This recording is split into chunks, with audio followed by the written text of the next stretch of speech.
Ma Matilde, cosa hai combinato? Prego. Disastro, il nostro tavolo in legno bello. Anche il gatto?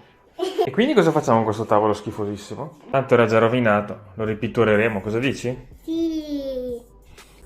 E così partiamo con la riverniciatura del nostro povero tavolo. Smontiamo la parte superiore e lo portiamo in laboratorio.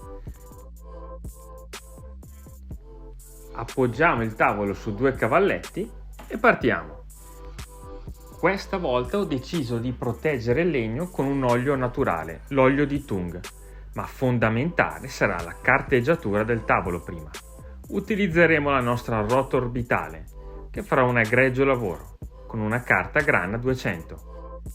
Questa è una parte fondamentale perché andremo a rimuovere tutti i residui della vecchia vernice. Cercheremo sempre di seguire le venature del legno nella carteggiatura. Successivamente passiamo alla spolveratura. Con un compressorino andiamo a togliere il grosso della polvere e poi con uno straccio umido puliamo bene.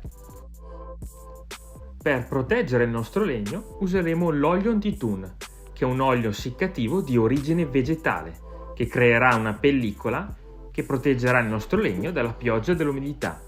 Per questo è molto utilizzato per proteggere il legno.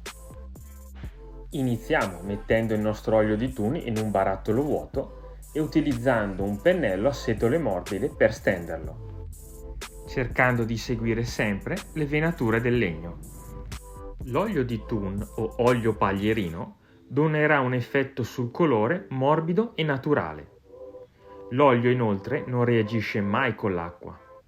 Come ti sarà capitato di osservare almeno una volta, acqua e olio rimangono sempre divisi ed è per questa ragione che un prodotto ligneo finito a olio ha sempre buone proprietà idrorepellenti. L'olio di Tung, dopo l'applicazione, ha il vantaggio di lasciare pressoché inalterata la risposta al tatto della superficie trattata. Ogni olio si sposa particolarmente bene con il legno, quest'ultimo per la sua natura porosa. Assorbe l'olio attraverso le fibre, le quali in questo modo si impregnano e si riaccendono nel colore. Il legno acquista così un piacevole effetto lucido, brillante, naturale, nonché piacevole al tatto. Dopo aver atteso qualche minuto dalla prima stesura, devi ricordare sempre di rimuovere l'eccesso di olio con un panno di cotone. Eviterai così la formazione di grumi.